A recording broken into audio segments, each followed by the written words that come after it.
नमस्कार मंडळी. आपल्या रिस्क फॅक्टर्सच्या सिरीजमध्ये आज आपण डायबिटीजबद्दल बोलणार आहोत. डायबिटीस आणि हार्ट हे एकमेकांचे चुलत भाऊ किंवा सख्खे भाऊ म्हटले तरी चालतील. कारण एखाद्याला डायबिटीस असणं आणि एखाद्याला हार्ट अटॅक येऊन गेलं असणं, या दोघांची भविष्यातली रिस्क ही सारखीच असते. म्हणूनच एखाद्याला डायबिटीस डिटेक्ट झाल्यावरती त्याला ॲस्पिरिन आणि कोलेस्ट्रॉलची गोळी म्हणजे स्टॅटिन ही 2 औषधं आयुष्यभर घेणं गरजेचं असेल, एस्पेशली त्या पेशंटचं वय जर 45पेक्षा जास्ती असेल तर. डायबिटीसमुळे आपल्या रक्तवाहिन्या सबंध शरीरातील खराब होत जातात. मेजर रक्तवाहिन्या असू देत की मायनर रक्तवाहिन्या असू देत.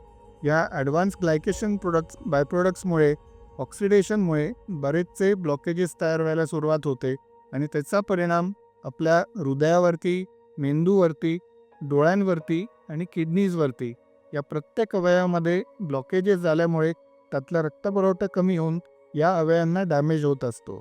म्हणून डायबिटीस असलेल्या पेशंटनी नियमितपणे शुगरच्या व्यतिरिक्त या सर्व अवयवांच्या टेस्ट वर्षातनं एकदा तरी करून घेणं गरजेचं आहे, जेणेकरून कॉम्प्लिकेशनची सुरुवात झाली असल्यास त्याची लवकर ट्रीटमेंट घेऊन एंड ऑर्गन डॅमेज आपण टाळू शकतो.